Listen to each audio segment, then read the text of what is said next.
It's time for Mr. Fundamental! Presented by no one. The Miami Heat had a great playoff run to the NBA Finals last season, and that was fueled by the development of Bam Adebayo, emergence of the other youngsters, and the leadership of Jimmy Butler. Looking at how this team played, I started to get some flashbacks of the Heat teams in previous years, when almost all these names were not on the roster. We're looking at mostly the 2016 to 18 period, when the Heat were going through a transition phase. Bosh, Wade, and Deng are all gone, and the Heat signed a bunch of players on short-term deals. Going through some of those clips, turns out the Heat already had the blueprint for the 2020 success. This is gonna be a retrospective video, just in case you guys were expecting something else, but let's get into it. The first similarity has to be Wayne Ellington. He had his best seasons with the Heat where he ran around the court to get open from deep. Who does that remind you of? Of course, it's Duncan Robinson. This play must look familiar. A screen into handoff for Ellington to get open beyond the arc, and he makes Ibaka pay for sagging too deep. Here's another screen into handoff. He gets run off the 3-point line, so he leverages penetration to test JV and rises up for the mid-range jumper. He already had some wrinkles as well. Ellington back screens instead of receiving a screen. He sprints towards the handoff, quickly elevates, and still drains the triple with his man glued to him. Here's the same back screen. When Ellington realizes his man is top blocking him, he cuts towards the rim, and a great pass by Ellington to get him the basket. They used him in a variety of ways, like the slow post split, and Ellington doesn't need a lot of space or time to get up these 3 balls. We also have the Spain pick and roll. They try to get Bam a lob, and when the defense breaks down, they forget about Ellington, who gets a wide open look.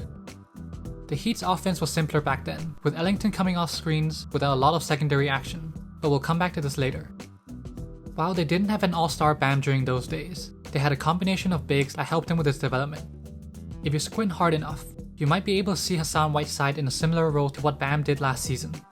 He's nowhere near the playmaking hub that Bam was, but he can make simple reads with the ball in his hands. Ellington is coming off the screen in the low post split. His gravity bends the defense out of shape, and Whiteside makes the easy read and finds Johnson under the basket.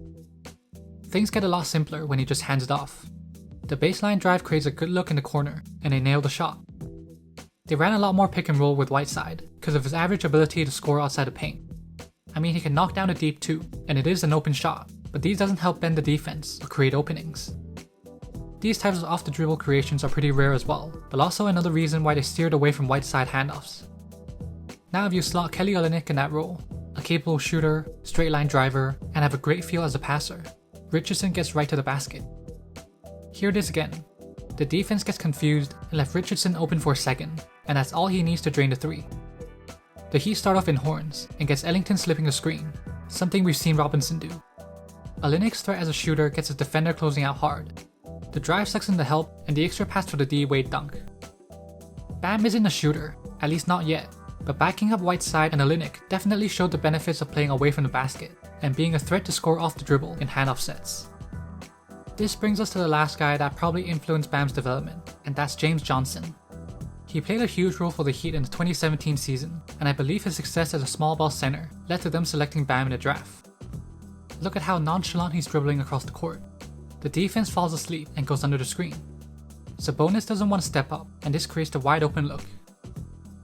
When he brings the ball up the court, it looks like he'll try and get into the paint. Once it gets blocked off, he turns to the corner for a handoff, and this generates a great look from deep. Again, they already had these screens in the handoffs before, and this was a main set they had last year. Johnson was decent off the dribble and could hit the jumper, but his ISO against slower centers create a different effect to Whiteside handoffs. See how Young is slightly higher than how big is guard Whiteside. This opens up the paint for the backdoor cut and a slam to beat the clock. The biggest difference between Whiteside and Johnson comes from the defensive end. Whiteside has the reputation of a paint beast and just blocked the crap out of everything at the basket.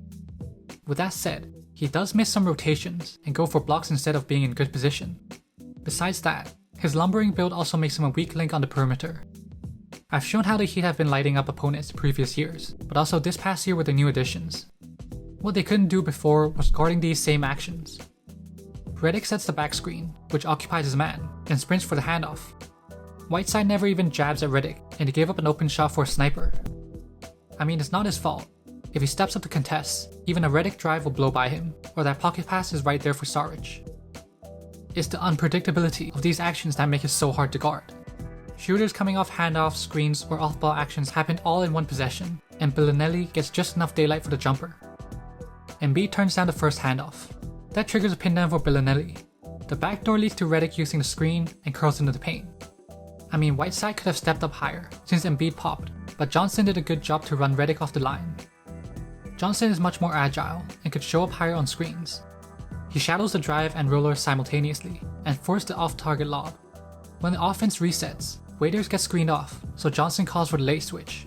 They only give up a pull-up long two that misses, and the Heat got a glimpse of what a small ball center could do. The Heat late switch again and closes any opening from a pick and roll. The offense does get a shot at the rim, but they have to work hard for that. When Redick comes off the pin down, Ellington does a good job to run him off the line. Check out how Johnson jabs at Redick to force the pass. Then he keeps it with Simmons, but somehow he makes this fading jumper. Here's the contrast between Johnson and Whiteside. Curry comes off the screen, and you can argue this is too much space to give up, but Johnson is quick enough to close this gap if necessary. The important detail here is he's still in front of Draymond. They're able to contain the action and force the offense to reset. When they run another pick and roll, Whiteside has to show up higher in case of a pull-up three by Durant. Look at the open lane Pachulia has now. The pocket pass gives him a running head start, and Whiteside couldn't recover. Before we pull everything together, let's look at Spo's evolution. As I said before, the Heat's offense was simpler back then. They had more of these screens along the baseline for Ellington to get open, and it was effective. They also ran it for other capable shooters like Richardson, but when these actions get covered, there's no secondary action, and they had to rely on players like Dion Waiters to generate something out of thin air. It's not effective when the timing is off as well. The top of the key screen happened way too early, since Richardson hasn't even started cutting. This brings Dragic too close to the action. Also, check out how Covington jumped the passing lane, and this just shows how often the Heat ran this action. The offense basically dies after, but we got a glimpse of that handoff action by Johnson. A big part of the Heat's offense last year was how quickly they can get into an action. Bam can dribble pitch in any direction and generate pretty good looks all around. We can see this whenever Johnson has the ball and just organically creates an advantage on offense. See how he gets the screen first, then dribbles towards the corner player. McConnell overplays the handoff, leading to a backdoor cut for the dunk. Also, look at how wide open the paint is. The center got pulled out of the paint because of the handoff, and Spo must have realized this to implement their 2020 schemes.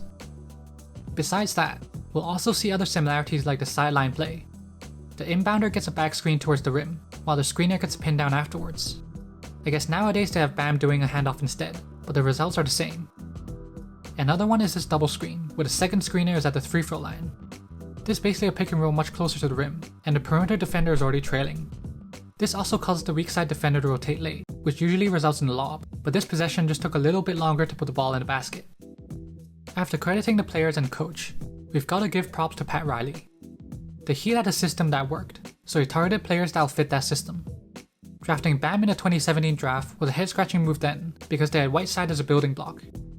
What I've talked about today could have been the vision they've had back then, and the 2020 season was the actual product. They wanted an even deadlier shooter than Ellington, and they snagged and drafted Duncan Robinson. Herro already had a better season than Dion Waiters, but the Heat wanted more shooters for the system, and they got one who could become a shot creator as well, with Waiters' type of swagger and confidence.